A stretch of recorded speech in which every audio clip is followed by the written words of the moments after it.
Olá, sejam muito bem-vindos. Começa agora mais um programa do Nobelicast, um programa que é totalmente voltado ao mundo do vinho, para explicar, sempre recomendar assuntos relacionados ao mundo do vinho e sempre esclarecer dúvidas e curiosidades sobre esse meio. Junto comigo aqui está meu colega de trabalho, Anselmo. Olá, bom dia. Tudo bem? Vamos lá mais uma vez conversar, sobre o mundo do vinho. E o que é muito legal, a gente tem hoje a presença de uma pessoa aqui muito ilustre do mundo do vinho, quem hoje produz vinhos incríveis que a gente conhece e quer que as pessoas também conheçam, é o grande Renato Zavares. Seja muito bem-vindo, Renato. Beleza. Tudo bem? Tudo bem, bom dia a todos. Bem? Bom dia, Sam. Bom dia. Bom dia, boa tarde, boa noite, né? A gente não sabe os horários que as pessoas... O Renato, ele é enólogo e proprietário da vinícola Máximo Bosque, é um produto brasileiro, a gente sabe, os desafios que é produzir vinhos no Brasil, e a gente acabou conhecendo os produtos há alguns anos e sempre foi um produto que sempre surpreendeu pela qualidade, pelo estilo, a filosofia de trabalho, e hoje o Renato vai contar um pouquinho da sua história, um pouquinho da vinícola. Quanto tempo você já está no mercado do vinho? Conte um pouco da... O desafio é grande, hein? São 20 anos já. 20, né? Gente... e para ser bem preciso mesmo, são 23. Opa! A primeira safra foi em 2000. A gente fala 20 anos aí que o momento de venda, ajuste de empresa, a primeira safra, nós resolvemos elaborar um vinho, vamos ver como é que vai, se vai ter vinícola, não vai ter vinícola. Mas a nossa primeira safra foram 23 anos. Nossa, é um desafio, não é fácil. Cabelo branco, tu conta, né? E no Brasil a gente tem vários desafios, não é só uma questão de mercado, mas questão climática, Todo ano é diferente um do outro, Diferente da Argentina, Chile, que você tem uma previsibilidade, do clima. Então aqui não, é um desafio a cada ano, Mas, e como é que você começou isso? Por que surgiu a ideia de produzir vinho? Olha, só voltando um pouquinho, essas regiões, Argentina e Chile, é maravilha. Fácil. É tudo favor. Aqui tu não sabe como vai ser amanhã. Então, pode chover como não pode, produzir aqui é uma tristeza. Mas felizmente as coisas estão indo bem, Que bom, que bom. Olha, eu sou de uma cidade muito pequena, tá? Nova Araçá, cidade de 3 mil e poucos habitantes, 80, 90 quilômetros de Bento Gonçalves. E é uma cidade que não tem vinhedo, não tem cultura do vinho, tá? Uhum. E eu estudei até a parte básica. Aí meu pai, vamos falar assim, pegou pelo cangote, né? Meu pai me pegou no Araçá e me largou em Bento Gonçalves estudar vinho. Olha só. O tal do Máximo Bosque, que é o nome da vinícola, que é meu avô materno, ele era carpinteiro. Gostava de uma cachaçinha, mas era carpinteiro. meu pai já não bebia. Olha só. A gente imagina sempre aquela ligação já do mundo, Totalmente ligado ao vinho, Que vai passando, ou de trabalho em alguém. Não. Nós somos em 3 sócios e nenhum dos 3 sócios, nenhuma das famílias tem relação com uva, tá? Olha só, nenhuma. Então a gente começou exceção, realmente... exceção, perfeitamente. Então nós começamos esse projeto do zero, vamos falar assim, sem vícios, né? Uhum. Eu trabalhei numa multinacional, depois trabalhei na Casa Valduga, e cada empresa que eu passei, vamos falar dessa forma, eu acabei catando um sócio. Olha! Exatamente. E aí foi um projeto, vamos elaborar vinho. Cara, vinhos, 3 pelados, sem dinheiro, vinho precisa de dinheiro, investimento, E tempo, Vinho vai tempo. Tempo. Meu Deus do céu. Já falou isso em outros programas. Um dos maiores custos, de produção é tempo, tempo. Que vai ter que deixar o vinho ali. Até uma curiosidade antecipando sobre alguns vinhos que a gente vai falar. Tem uma joia que são os vinhos da Máximo Bosque, que a gente já trabalha com eles têm 10 anos de garrafa antes de ir para o mercado. Então a gente pegou aí safras 2012, isso agora, esse ano, 12, 13, 14, que a gente está provando agora. Isso é incrível. E para quem pensa em trabalhar com vinho, isso tem que estar bem escrito lá, assim, tempo, paciência. Não pode esquecer disso, tá? E aí nós resolvemos elaborar um vinho. Tá, beleza. Tá, então vamos procurar um pedacinho de terra, uma área, Vamos comprar, aí vamos plantar. Enquanto a gente forma o vinhedo, até a primeira colheita e tudo mais, a gente vai colocando tijolinho e vamos construir a vinícola. Tá, beleza, aí viramos a página, quanto custa a terra, aí a gente se deu uma olhada, quanto custa para montar 1 hectare do vinhedo. Aí eu disse, bom, pessoal, da minha parte, não vamos nem para vinícola, tá? Vamos ficar na ideia. Deixa pra lá. Mas não morreu o negócio. E aí a gente começou de aluguel. Nós Olha, começamos de aluguel dentro de uma vinícola, meu amigo Tafarel. olha que legal. É. Rafael Goleiro? Não, Tafarel... Boa, pensou? Que também hoje tá com vinho. É, isso que eu pensei, porque ele mexe com vinho, né? Exato, hoje tá mexe com vinho. Aí começamos do aluguel, começamos comprando as uvas. E a gente foi. Mas o projeto de vinho de guarda, isso nós não mudamos. Uhum. Isso se manteve. Vamos elaborar um vinho potente, um vinho de estrutura, um vinho que aguente, um vinho diferente do que a gente tem no Brasil. Mas por que isso? Se não era mais uma empresa, mais um rótulo. É verdade.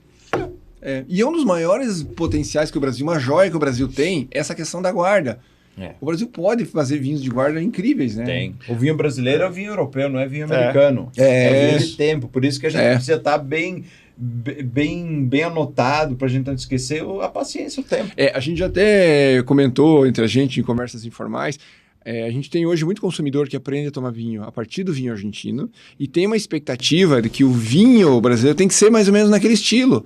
E não adianta, cada lugar vai produzir um vinho com uma personalidade diferente. E o nosso é vinho, justamente como você falou, vinhos para tempo, vinhos para evolução, vinhos para realmente você ter alguns aninhos de garrafa ali para ele estar bem, né? Nós provamos o 2000 da primeira safra. Eu lembro que você tivemos nos mandou o uma privilégio, garrafa, né, de provar os vinhos das primeiras safras. Realmente é incrível. E tá ainda vivo, hein? Maravilhoso, Sim, espetacular. Né? A gente pega vários outros países consagrados aqui para o brasileiro, né, em termos de consumo.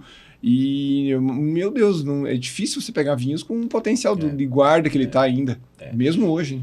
E isso chama-se o tal do terroir, né? É, o terroir. Que cada cidade, cada estado e cada país vai ter uma característica. Então não adianta a gente fazer a cópia. Eu vou copiar tal vinho, tal vinícola, tal... Não, isso não existe. Então é um outro detalhe que tem que abrir a mente para ter a característica da vinícola do lugar. É verdade. Então você já tinha uma base de conhecimento dos lugares onde vocês trabalharam para saber como fazer um vinho de guarda.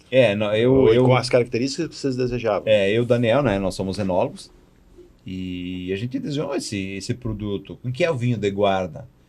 Não é simplesmente a gente vender o vinho, esse vinho para mim é vinho de guarda. Não é assim.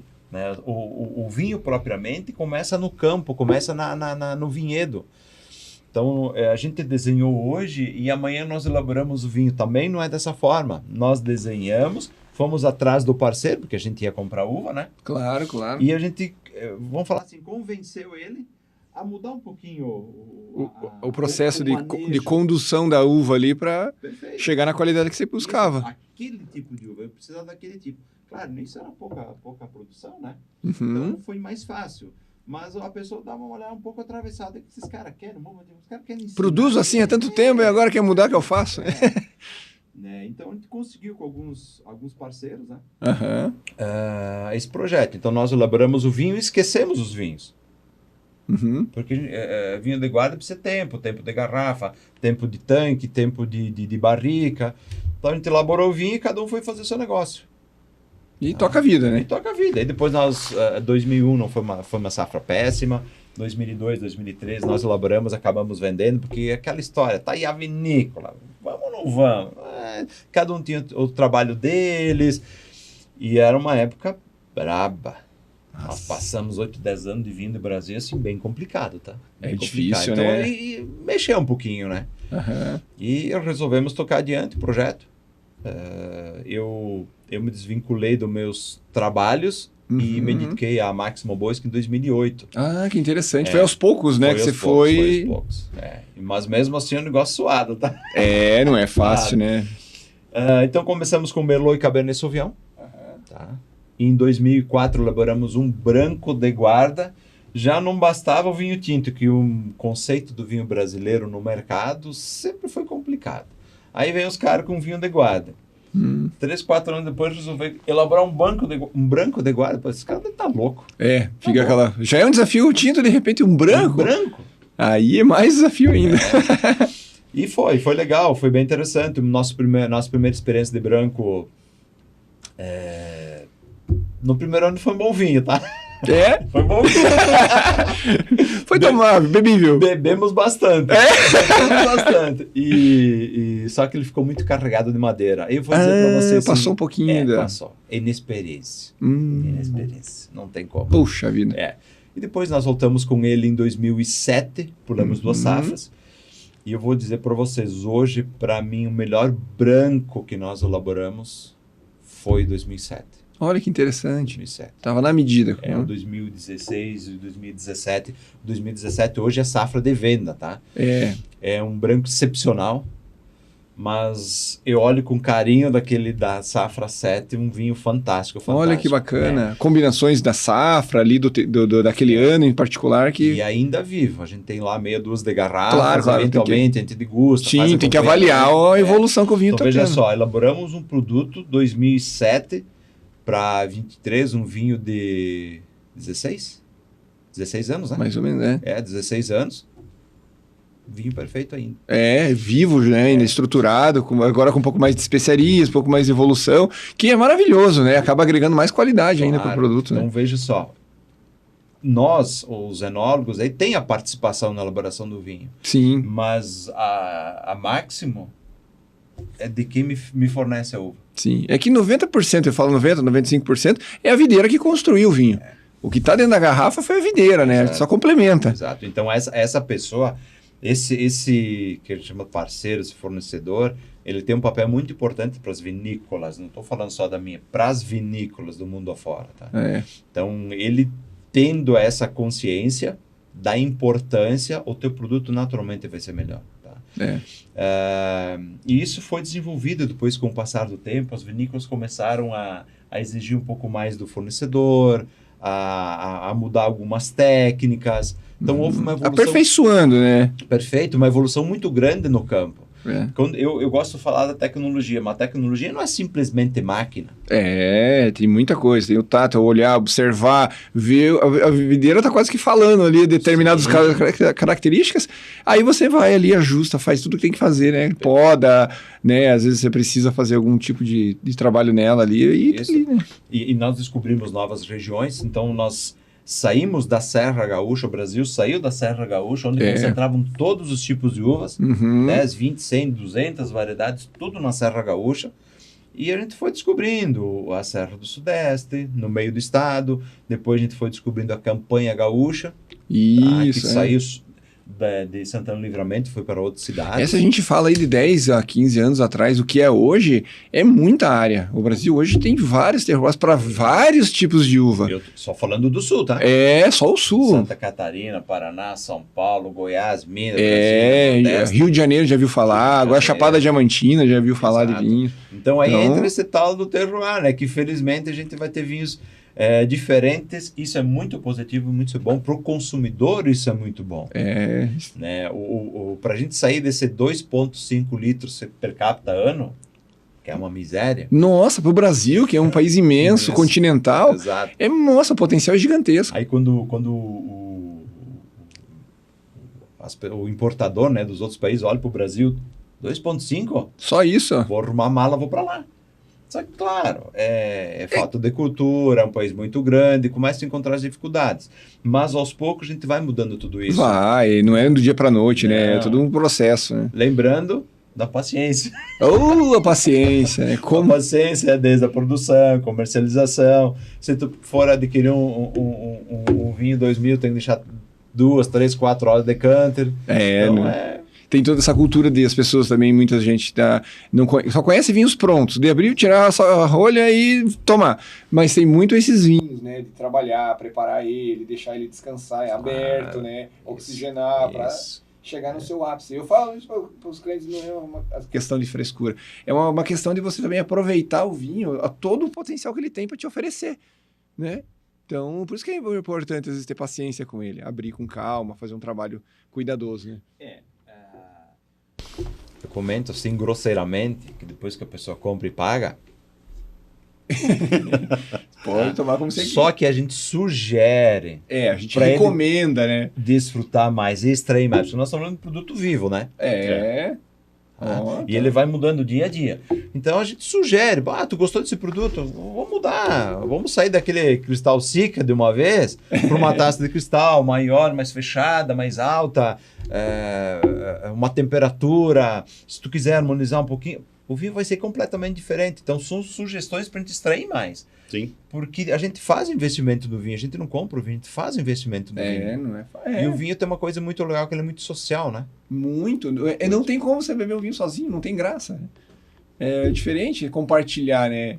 É onde que tá a graça toda, Exato, né?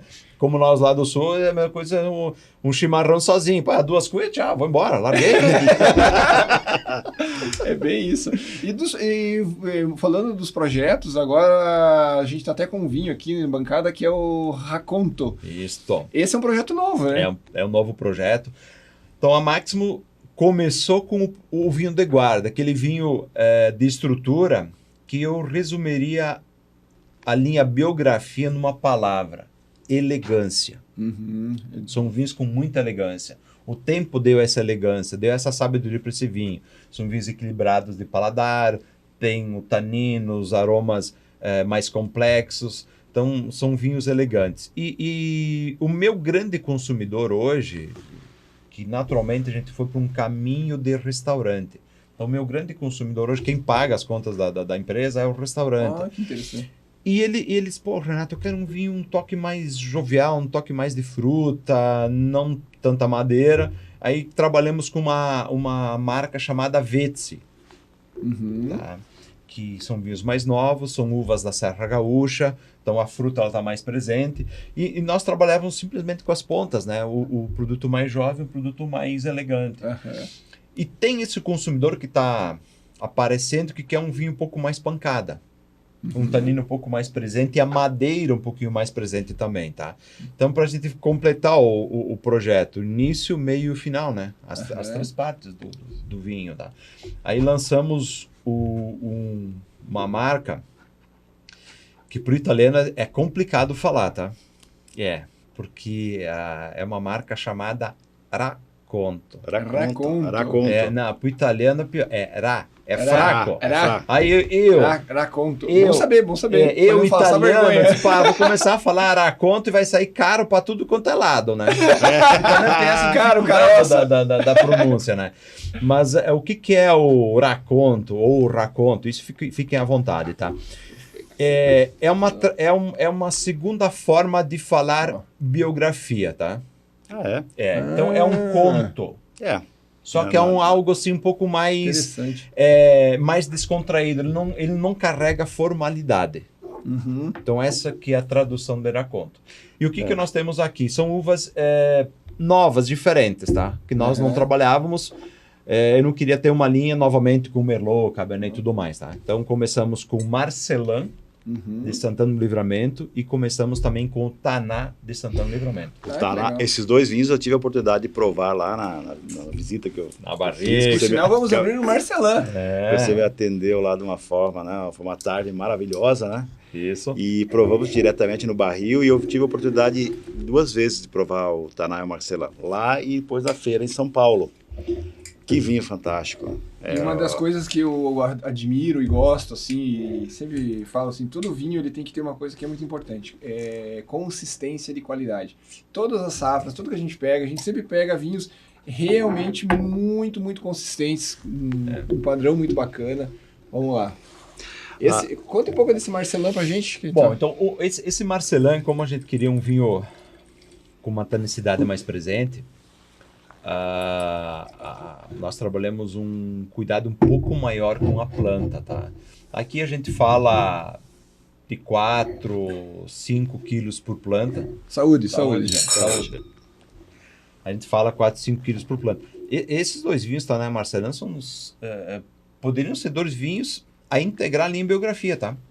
Olha, nossa, perfumado, estruturado. Porque todo o processo de uva, todo o processo de elaboração, de estrutura, ele poderia entrar automaticamente na biografia, só que a gente puxou ele um pouco antes, tá? Então, uma uva com uma potência muito grande, uma maturação muito grande, a produção por planta pequena, a gente puxa um pouquinho, tá? Diminui um pouco a produção, falei 4, 5, 6 quilos por planta, para dar toda uma complexidade. Só que aí quando eu tenho muita estrutura, eu preciso ter alguns elementos de um pouco mais de tempo. Por exemplo, a madeira, tá?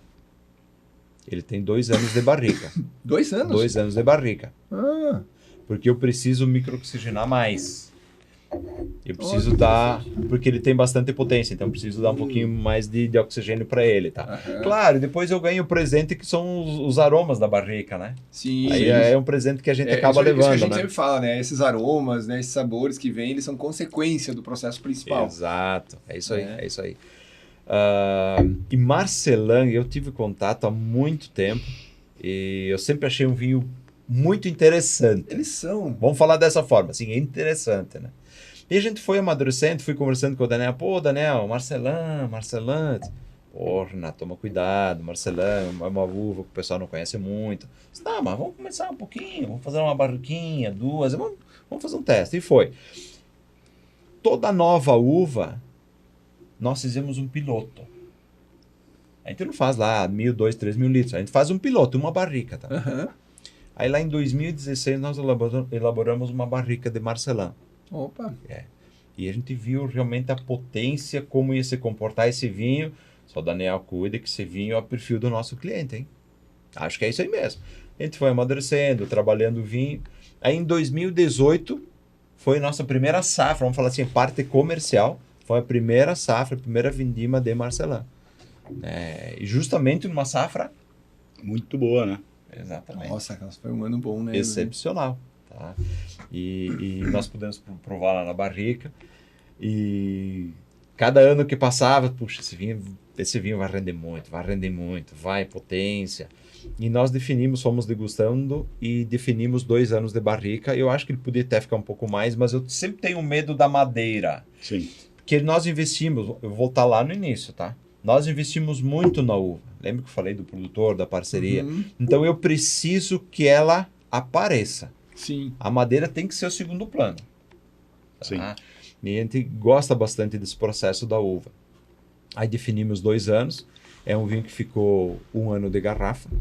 Pode deixar ele mais sedoso. Tecnicamente, polimerizar os tanques. Deixar eles realmente fininhos, redondinhos, dar aquela polida no bicho. Exatamente, né? E nós tivemos atraso, como é a primeira safra, a gente teve atraso de rotulagem, rótulos, ajustes, justamente no período que teve um pouquinho da falta de garrafa ali, foi antes da pandemia, mas um pouquinho de falta de garrafa também, nós passamos por esse período. Então tudo atrasou um pouco, tá? Era um vinho para ser comercializado ainda no passado, né? Mas enfim, começamos agora. Ele tem 15, 20 dias de mercado, é coisa muito nova. Tem muitos clientes que ainda não conhecem. Olha que legal. É bem nova mesmo, né? E é o vinho, uma coloração, incrível, uma intensidade. Né? A Marcelin, de anos atrás para agora, a gente já nota muita evolução em geral, assim, nos vinhos à base dessa uva, porque o pessoal aperfeiçoou muito o processo, né? Sim. Então, hoje em dia, são vinhos extremamente elegantes. Ela é uma uva também que gosta de maturação longa, né? Processo longo. Então, não é fácil de desenvolver ela. E, nossa, como tá elegante esse vinho. E detalhe, tá? Marcelin apareceu ontem. Nossa! Essa uva aqui é plantada na nossa região há muito tempo. Só como ela tem potência, o pessoal acabava utilizando para corte. Então, lá ela era vendida sem ninguém saber. Olha só. E até que uma vinícola do Vale acabou trabalhando isso em rótulo e começou a aparecer hoje. Diversas vinícolas têm, da forma com menos estrutura, ou mais estrutura. Claro, aí depende vários estilos que cada um foca no mercado de uma forma diferente. Exato. Mas eu tô bem contente, Mas um vinho de estrutura incrível. Bastante. Ele é um estilo de vinho que vai ter um tempo de guarda aí bom. Bastante. Dá mais alguns anos de garrafa para ele vai ficar melhor ainda. Eu levantei algumas imagens para ser projetadas aqui na TV com algumas garrafas. O pessoal vai colocar aí. Ah, que legal. Se tiver, pode. Né? Enquanto isso, eu sei que tem uma história interessante sobre uma das linhas, o nome de uma das linhas, a biografia. Só que você me contou e acontece que eu já estava bem embalado, eu acho. Então, nada melhor como você contar para nós como é que surgiu, né, o nome biografia para sua linha premium de vinhos, superior de vinhos. Olha, eu acho que como eu era uma criança, um jovem lá do interior, e fui cair no mundo do vinho, a Máximo tinha que existir e a linha biografia tinha que existir. O que acontece? A gente foi fazer uma degustação, eu e meu amigo Lucas, a gente foi fazer uma degustação no espaço e tinha um nome lá. Hotel Spa do Vinho Auto Collection Autógrafo. Olhei para aquele nome, pá, que nome potente. Interessante esse nome. Aí Lucas, bem legal. Aí cheguei lá pro pessoal, dá uma olhada se a marca tá liberada, papapá, vê o que a gente pode fazer. Aí na semana seguinte, 1 ou 2 semanas depois, cheguei pro Lucas, Lucas, a marca tá liberada, biografia é nossa. Ele ficou me olhando com uma cara assim. Ué, mas conversa de louco, né? Eu pensei uma coisa saiu. Eu disse, ué, tu não gostou? Até achei legal, mas não era pra ser biografia. Como não é pra ser? Tá escrito lá. Não tá escrito biografia lá. Não, peraí.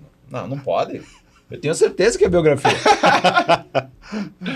E fomos lá, autógrafo. O que eu fui fazer? Meu Deus. E registrei biografia. Então, eu acho que as coisas têm que acontecer e tem que ser dessa forma. E não contente, tempo depois, meti autógrafo, tá registrado. Você também? Vamos dar briga, tem as duas, né? Mas olha como são as coisas, tá? Aquele piscar de olho inicial, o projeto inicial, não era para ser biografia.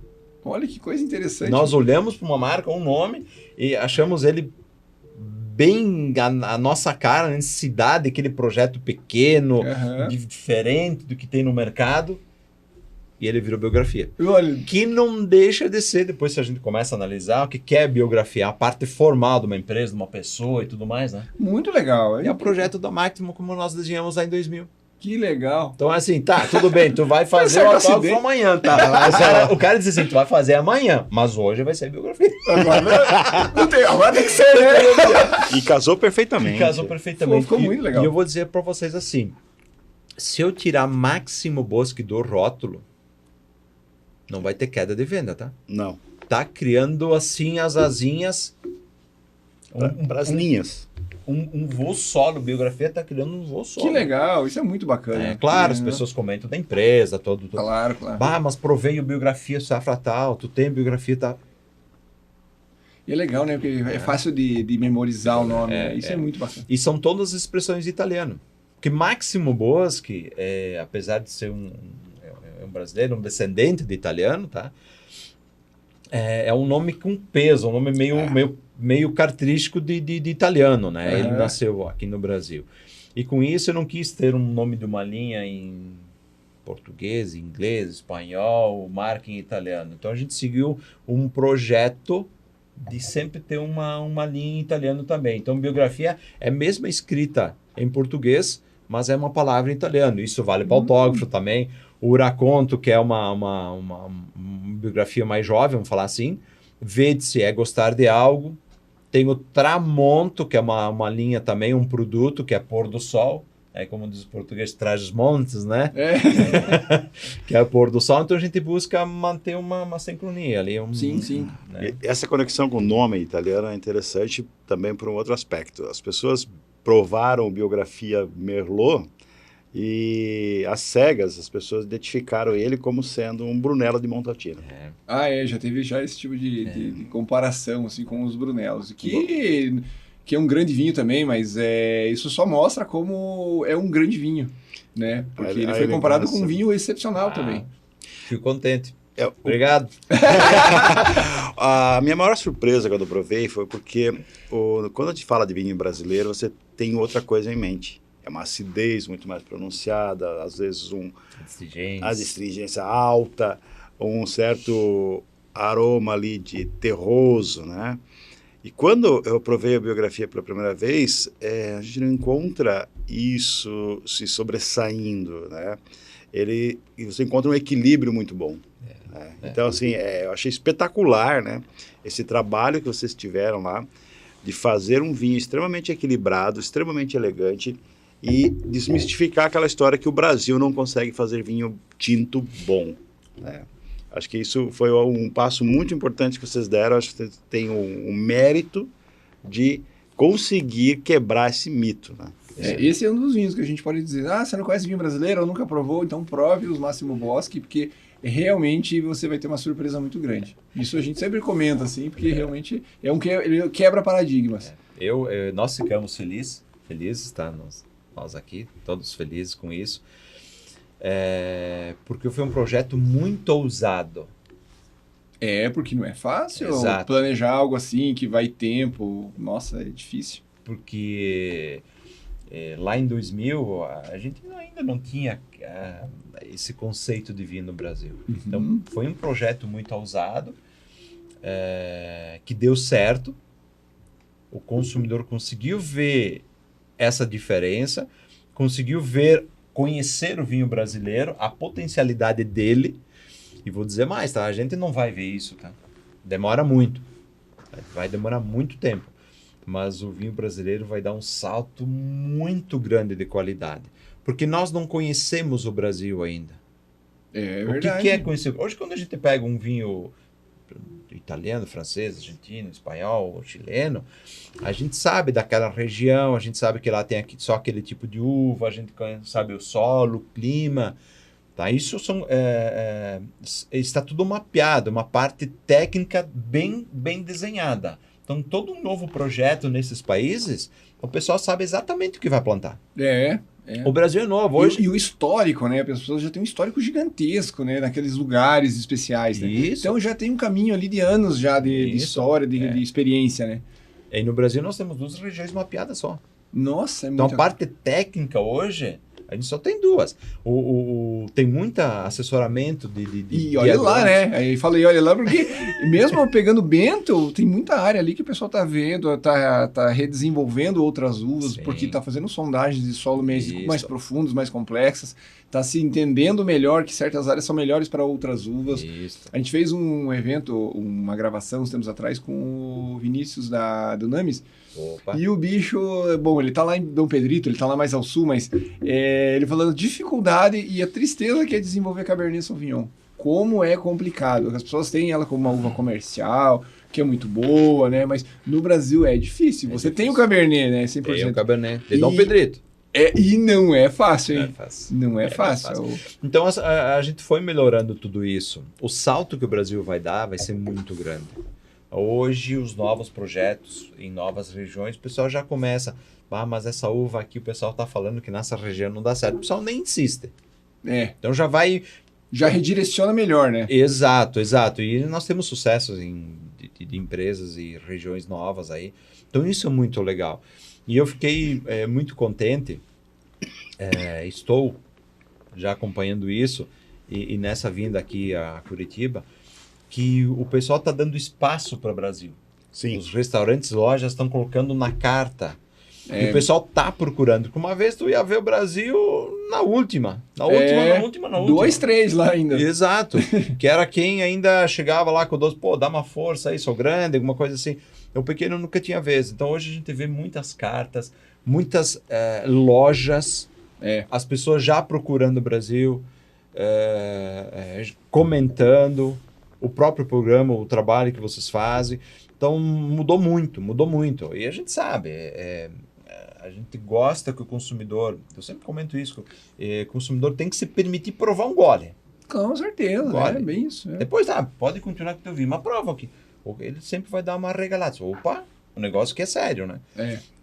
Então, ele está fazendo a parte dele e nós já estamos fazendo e vamos continuar a fazer. A empresa tem um papel muito importante, né? Uhum. Sim. Isso é muito legal. É bacana, né, a gente ver essa evolução.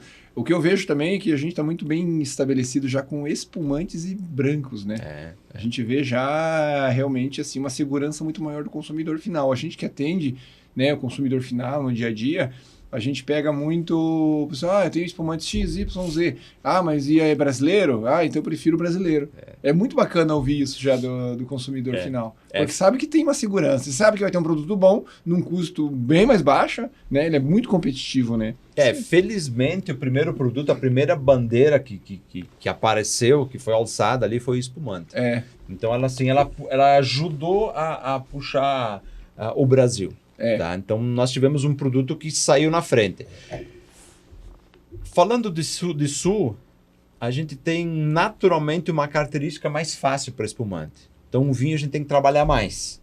Então, por isso que é um processo um pouco mais lento. E a gente vende muito vinho porque o brasileiro olha para fora. Lá não sei aonde. Porque aprendeu a tomar vinhos com vinhos lá de fora, né? Exato. Então, a gente trabalha muito vinho tinto por causa disso. O brasileiro olha sempre para fora.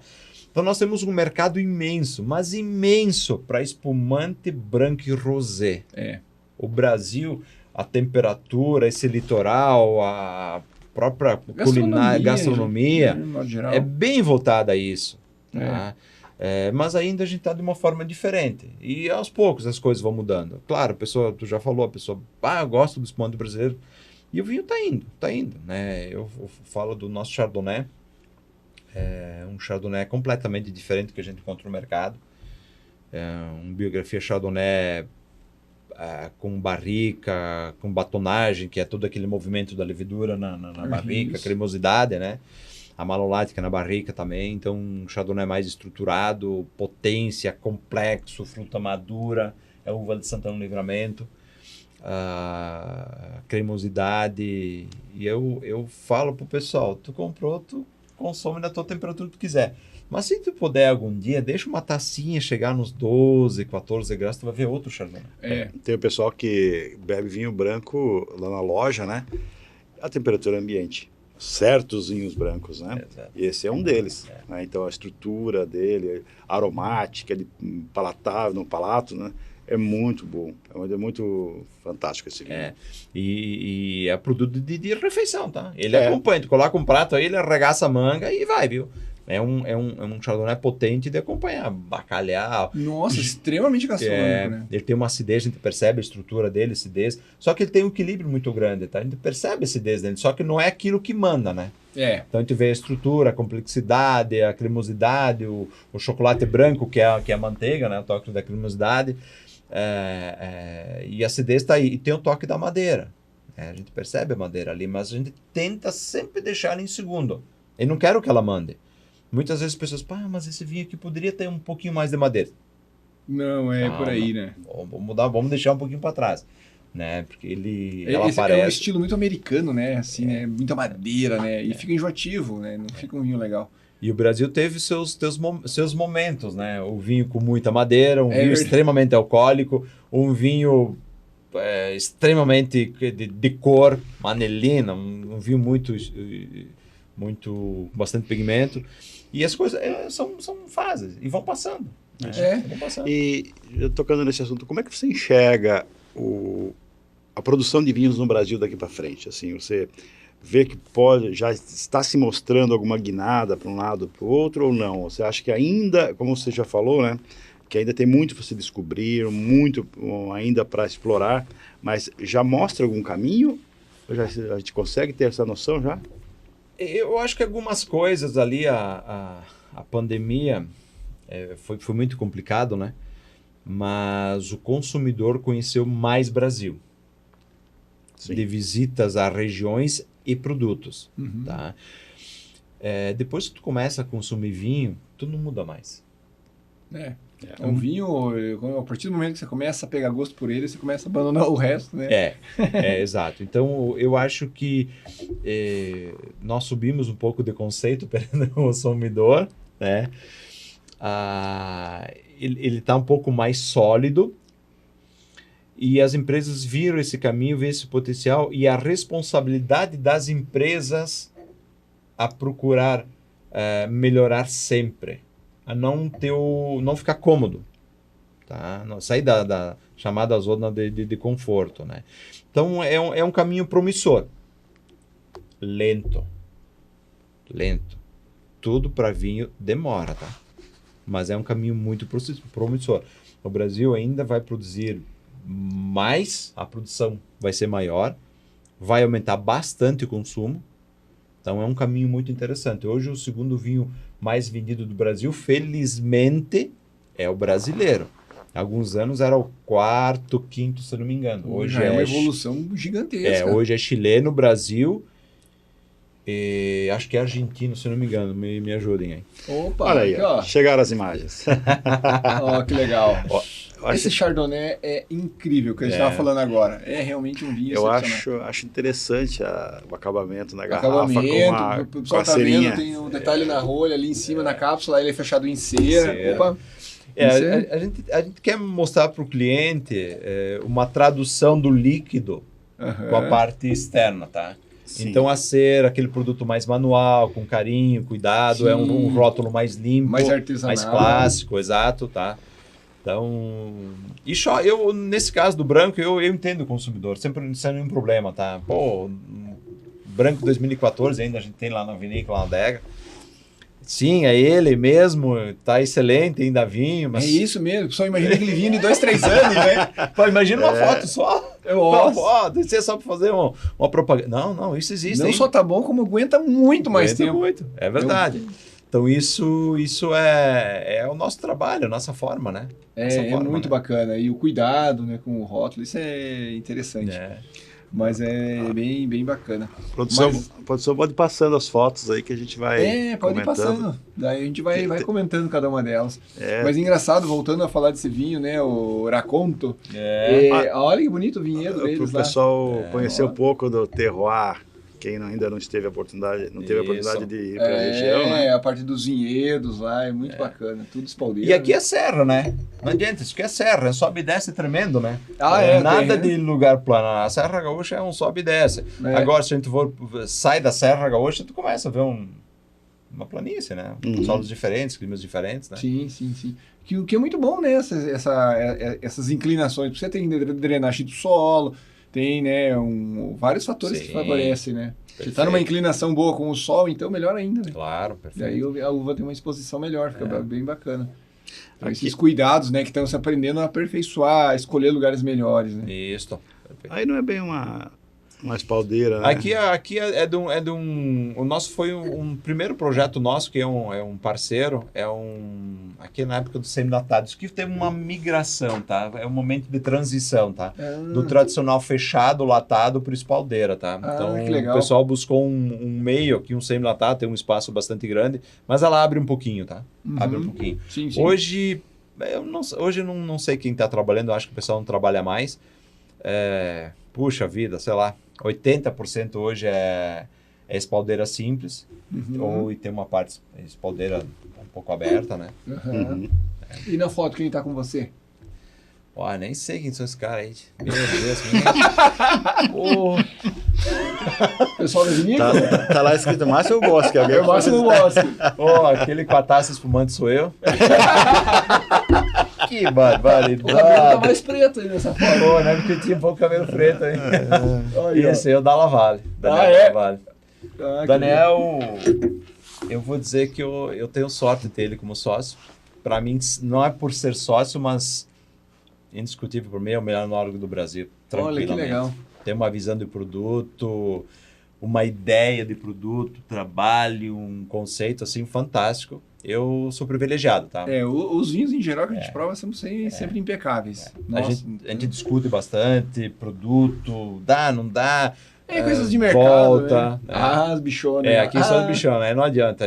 Nós gostamos da madeira, ela dá muito trabalho, tá? Ela dá muito trabalho. Eu falo que isso aqui é uma encheção, tá? Mas o resultado final é fantástico. Todos os vinhos, não espumante, todos os vinhos hoje passam por barrica. Inclusive um rosé. Inventei fazer um rosé passar para barrica. Pouco tempo, tem lá 15, 20 dias, mas o volume de boca aumenta, é bem interessante. Mais estrutura de sabor, né? Exato. Usa mais o francês ou o americano? O americano eu coloquei... Olha lá. O pessoal tá sacaneando. Show, desenterrou umas fotos. Eu comecei a trabalhar com barrica americana em 2017. E comecei a trabalhar com americano por causa de preço. Ela é um pouco mais barata, né? A francesa hoje, nós compramos as últimas 4 aí, eu paguei 12, 14 mil reais cada uma. Nossa! E a americana tá 8. Nossa! Então, diferença muito grande. 14 mil reais uma barrica de carvalho francês, 8 mil reais uma barrica de carvalho americano. Aí assim, 225 litros, o que equivale a 300 garrafas. Eu sou bem sincero. Faz as contas, né? Quem vai me visitar, vocês já me conhecem, tudo. Eu não sou de fazer firula. Eu uso até o último suspiro. Tá? Tem que aproveitar mesmo. Eu uso de 5 a 6 anos. Então, com certeza. Vamos arredondar lá. R$15 mil para 6 anos.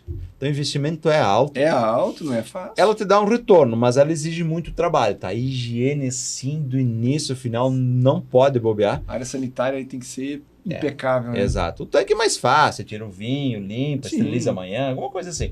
Não, a barrica, a madeira, não, nem pensar. É um ambiente poroso, né? Ali é para você ter alguma contaminação, é um negócio muito fácil. A barrica faz parte do avanço tecnológico, tá? Porque uma vez nós só tinha aqueles tanques de 100, 200, 300 mililitros. Aquelas pipas, né? Aquelas pipas antigas, tudo contaminada, mofada. E depois a gente teve a liberação. Eu lembro daqueles vinhos antigos brasileiros. Nossa, aquele cheiro a gente chama de Brettanomyces, né? Que é o famoso esterco de vaca, né? Meu Deus do céu. Mas parecia que todo vinho brasileiro era característico ter aquilo, né? Quando era mais rústico o processo, né? Estou falando de muitos anos atrás. A pessoa é o terroir? Não. É o terroir onde tá o tanque, lá pipa, né? E você que está assistindo, que não é daquela época que provou e nunca mais quis provar vinho brasileiro, por favor, prove novamente que mudou muito, tá? Mudou demais, meu Deus. Então, teve toda essa abertura do mercado e a gente ficou assim, assustado quando houve o mercado, o nosso amigo Collor abriu o mercado para o vinho importado e teve uma série de mudanças, então, tanto para o vinho que chegava, quanto para a tecnologia também. Então, aí começaram as barricas, então isso foi muito importante, né? Ajudou bastante. Muito legal. Bem bacana. É um sacrifício grande, né? E, nossa... O investimento delas é muito alto. Nossa. Hoje, felizmente, toda nova vinícola, alguém que vai começar uma vinícola, tu vai lá, tu vai ter uma barrica, 1, 2, 3. Então ficou acessível também isso. Isso, melhorou, né? O acesso. Apesar dos R$15 mil, mas ficou acessível. Uma vez era muito mais. Nossa. O valor era muito mais caro e acessível para comprar, tá? Hoje tem acho que 3 ou 4 que importam isso e acabam distribuindo. Então eu quero uma barrica, pá. Vamos pegar uma barrica. Amanhã tá lá na vinícola a barrica. Sim. Mas é interessante, né, que as pessoas às vezes perguntam pra gente, o vinho que passa por barrica, então é um vinho bom? É aquela história, né, de que não, né, se você bota um vinho ruim lá dentro, vai sair um vinho ruim. Ela não é milagreira, né? Não, é bem isso, não faz milagre, né? Porque eu fui visitar uma vinícola lá na região mesmo, né? O pessoal que foca mais no turismo, né? Sim. Então ainda não desenvolve um trabalho consistente em cima. Tem lá o mercado deles, mas chegou e apresentou, é um vinho diferente, é uma uva diferente, que eu nem lembro qual que era a cepa, né? Falou, eu perguntei, mas esse vinho é bacana, tem como provar? Ele disse, não, leva uma garrafa que é um vinho bom porque passou por barrica. Só aquilo eu já perdeu a venda, né? Isso é uma linha da empresa. A empresa traça um desenho, um projeto e segue, tá? Uhum. Nós traçamos que os nossos vinhos têm que passar por barrica. E você sabe, vocês são do mercado, macaco velho, vocês sabem que tem muito vinho bom que não passa por barrica. Nossa, muito. Então isso é de cada empresa.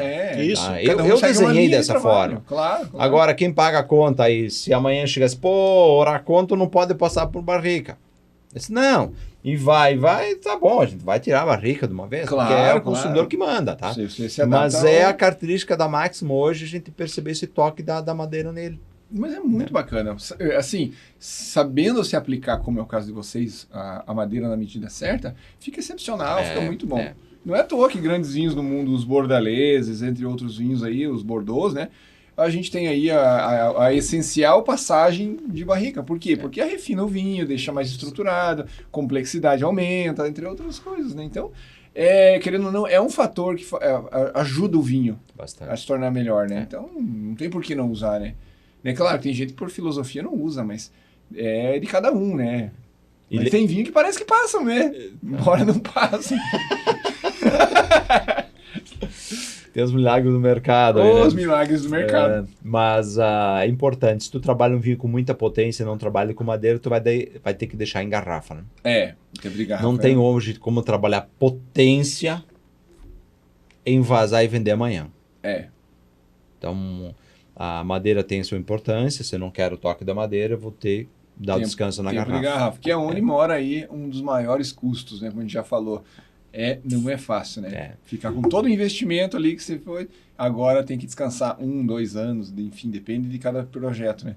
Porque tu faz investimento em garrafa, rolha, e o espaço, tem um espaço para isso, né? Se tu não tem uma temperatura adequada, tu vai ter que vai ter que fazer um espaço específico para aquilo, umidade e temperatura, né? E a rolha também, ela nos ajuda bastante e ela nos derruba também, né?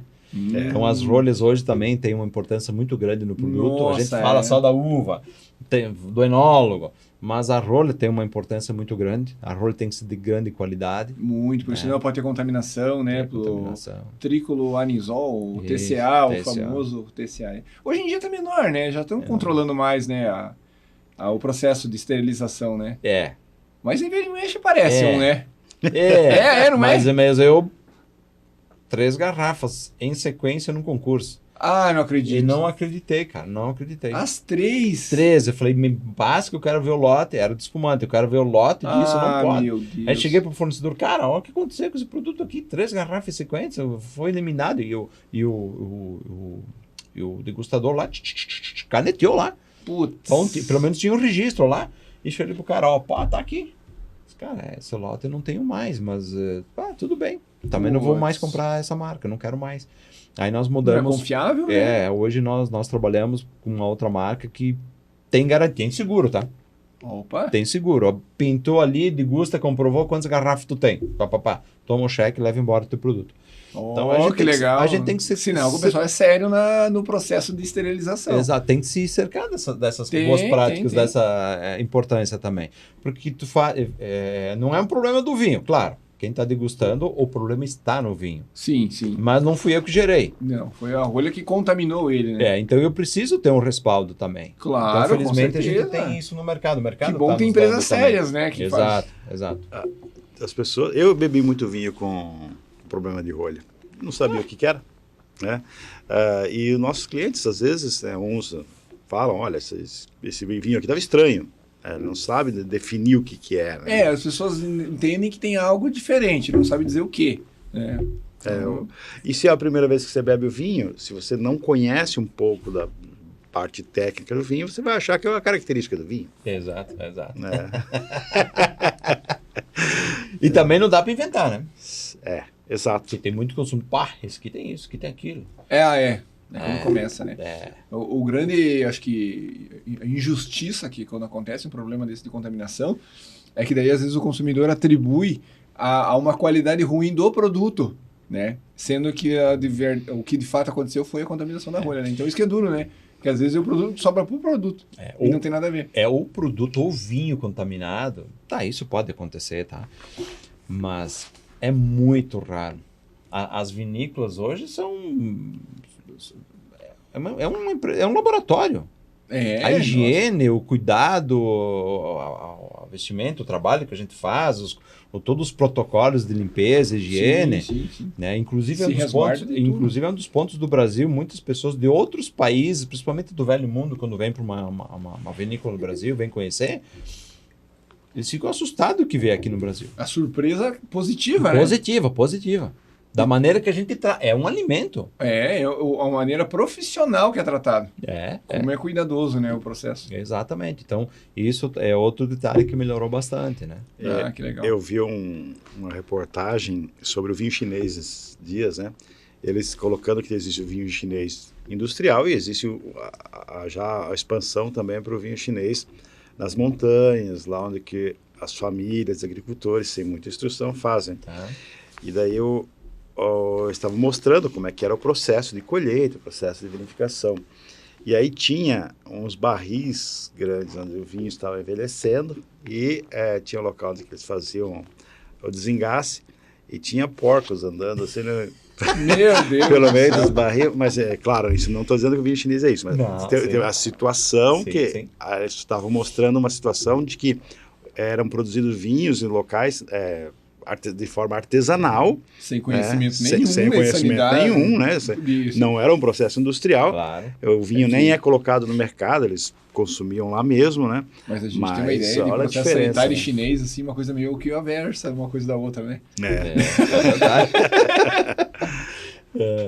Mas faz parte, né? Acontece, né? Mas de Brasil, mesmo pequeno, tu vai ficar surpreso com a maneira que a gente trabalha o vinho. Sim. É um cuidado incrível, né? Nós temos essa consciência que o vinho é alimento. Todo pequeno produtor, ele tem essa consciência que o vinho é alimento e a maneira que ele trabalha o cuidado com o vinho. Tomara que essa consciência chegue em quem define os impostos, né? É difícil. Ô, meu amigo. Ajuda nós, né? Ajuda nós. Dá uma mão pra nós aí. Abaixa o imposto. Aí agora eles querem fazer uma reforma, né? Aí, olha o nome do novo imposto. Imposto do pecado. Da bebida alcoólica e cigarro. Pô, ou seja, a gente vai continuar nadando. Não dá, né? Acho que isso, quanto maior a carga, tem sempre os secundários. Aí não adianta. Isso é assim, tá? Os rolos secundários, tá? Não dá. A gente tem que viver num país, deveria, pelo menos, entender o negócio. A gente sabe, o imposto, eu acho que ele tem que existir. Isso não tem como... Claro, mano. Eu acho que ele tem que existir. Ele tem a função dele, tá? Mas é uma coisa coerente. Mais sustentável, uma coisa que ajude a todos. Né? Exatamente, exato. É bem complicado. Sabe o que eu tava lembrando? A gente não comentou a respeito das espumantes, né? E você tem uma linha grande de espumantes, né? Desde da linha Vese. Isso. E aí as linhas reservas, né? Vamos dizer assim, né? Porque vem com o nome Máximo Bosque e já são produtos com tempos de autólise, né? Em contato com a levedura muito mais prolongados, né? Inclusive a gente trabalha na loja com algumas e aí já é um espumante que a gente diz assim mais gastronômico, né? Isso. Né? Que a gente fala que é mais estruturado, mais pesado, né? Antes da pandemia eu cheguei a ter 65% do produto comercializado na linha de espumantes. Olha que legal. Aí a pandemia jogou tudo para vinho. Mudou tudo, né? Mudou tudo. Hoje a gente não sabe mais nada. Reconfigurou, né? Tudo. Exato. As coisas estão voltando, o espumante está aumentando a venda dele, mas eu tenho dois rótulos que vendem bastante, que é a linha Vetsi, o Brut Branco, tem um nome um pouco mais cósmico chamado Adrasteia, e o Brut Rosé é o nosso campeão de venda. Olha! Da linha Vetsi. São produtos mais frescos, com menos potência de boca, sim, mais descontraído, bate-papo, a festa. Não necessariamente precisa harmonizar, você pode tomar sozinho. Pode. Né? Eu falo que é o espumante, a garrafa e a taça. Que legal. Vai tomando na boa, sem nenhum problema.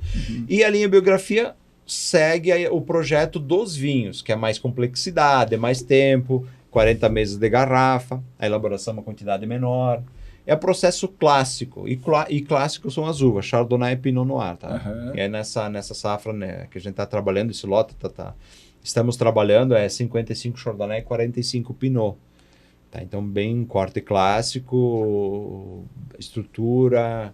Bacana. Também, se a gente conseguisse consumir a temperatura um pouquinho mais alta, a gente vai ver toda a estrutura da fruta branca, aquele início do fermento, da casca de pão, do processo clássico mesmo, né? Sim. E se revela mais, né? E é um produto, como tu falou, gastronômico, é de prato mesmo, tá? Ele tem bastante estrutura que ele precisa.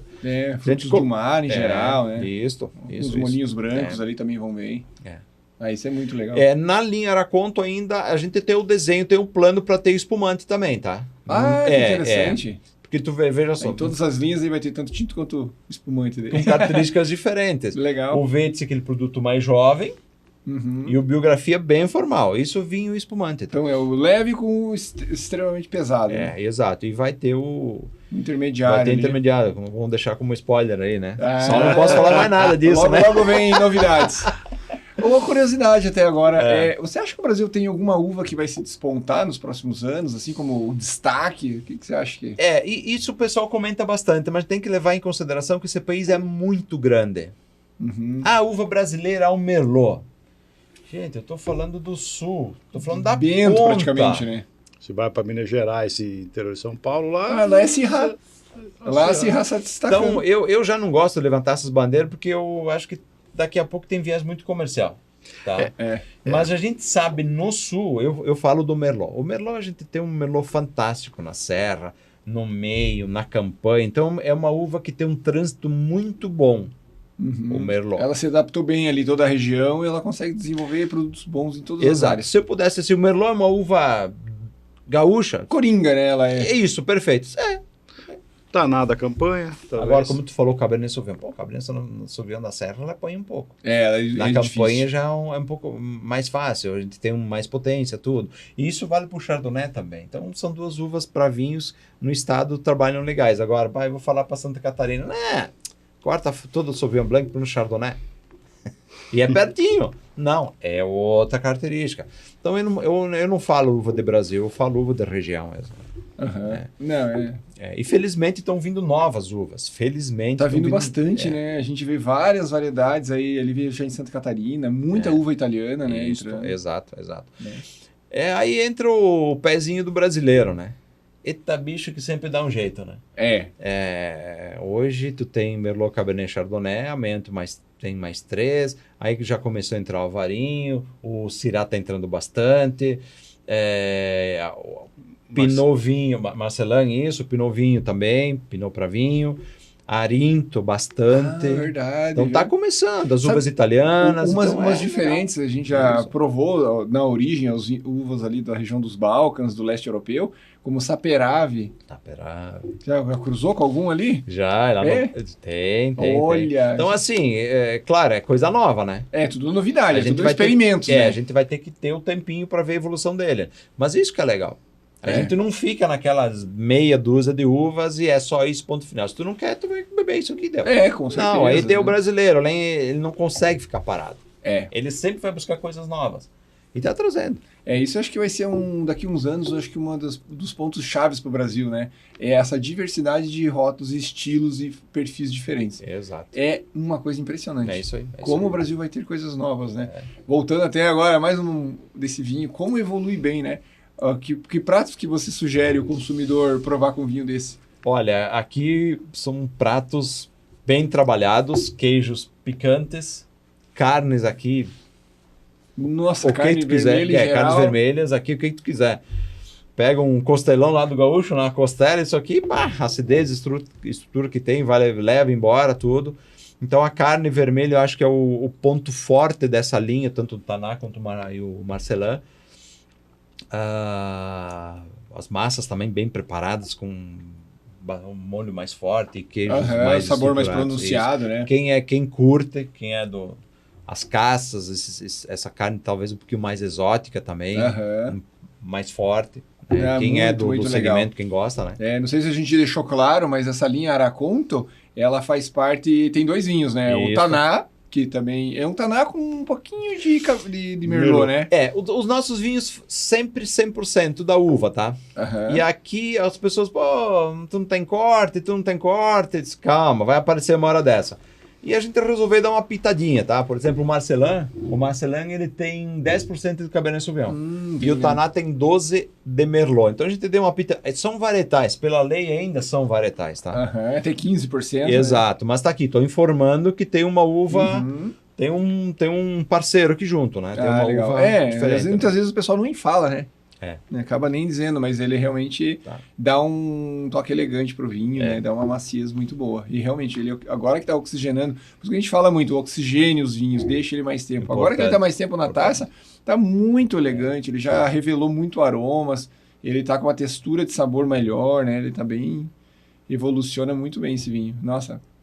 E a cor, né? Que Marcelin tem uma coloração intensa, né? Bacana, né? É muito, muito legal.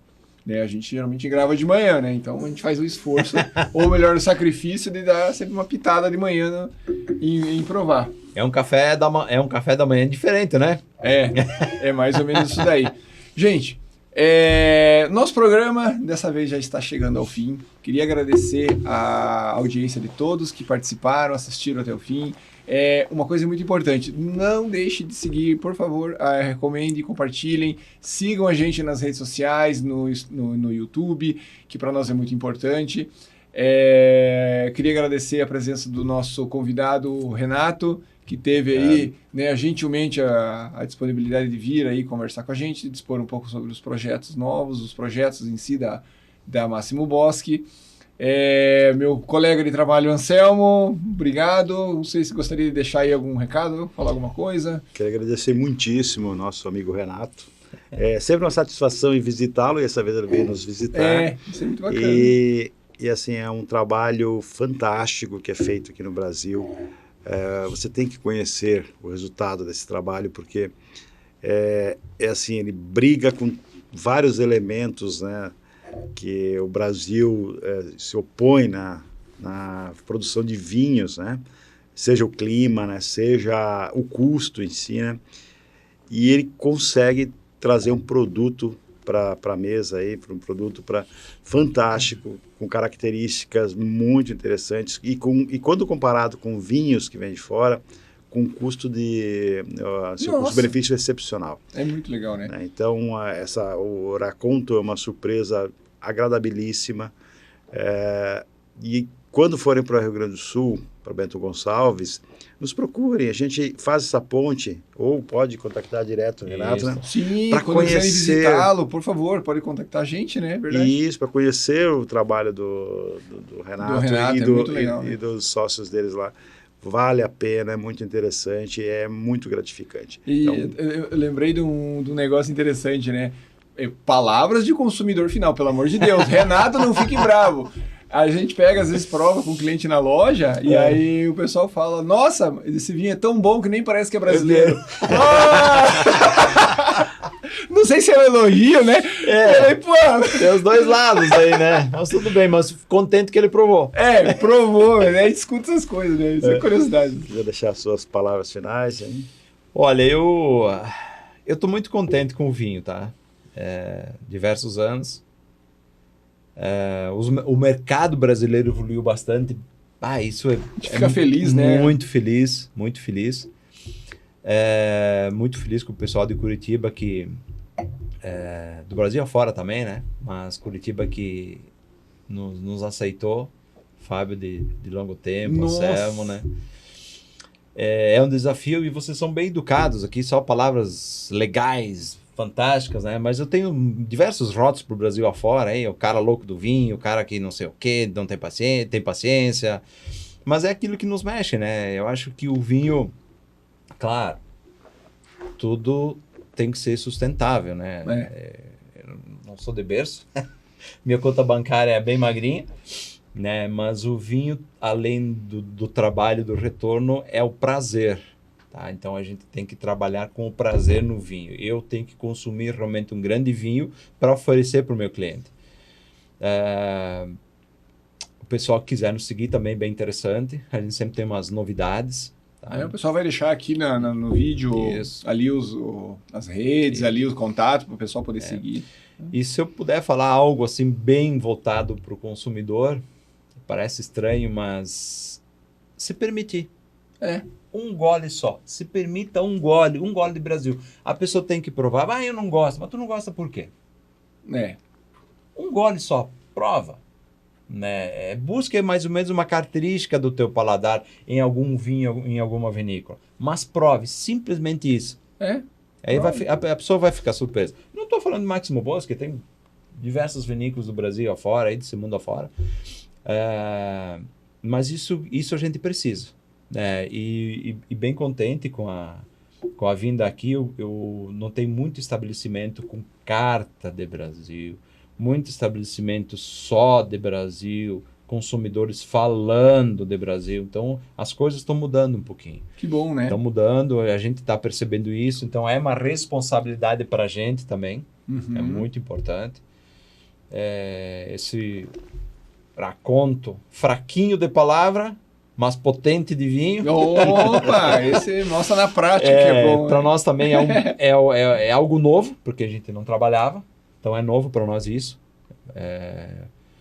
Por enquanto são tintos, depois provavelmente vai ter alguma coisinha de branco, vai ter alguma coisa espumante também, mas tudo tem seu tempo, né? Eu tenho que trabalhar com o meu espaço. Sim. Não adianta inventar se não tem espaço. Aí tudo vai água abaixo. O produto não sai bom. Eu preciso ter espaço para poder trabalhar produto. Então tudo é um pouquinho lento também.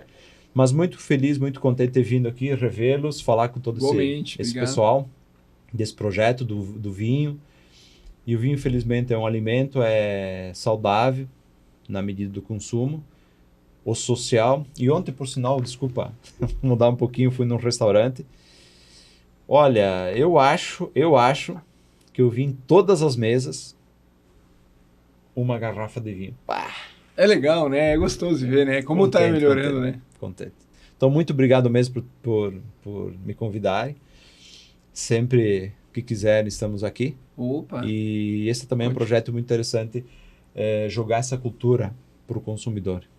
Informação e cultura, muito importante. É fundamental, a gente sabe, como a gente fala, né? Você deixou um legado com o mundo dos vinhos, a gente tenta deixar aqui com informações e cativar cada vez mais as pessoas a consumir vinhos, a provar coisas novas, né? Se permitir a provar coisas novas. Né? É isso aí, isso aí. Muito obrigado. Maravilha, muito obrigado. Obrigado pela presença.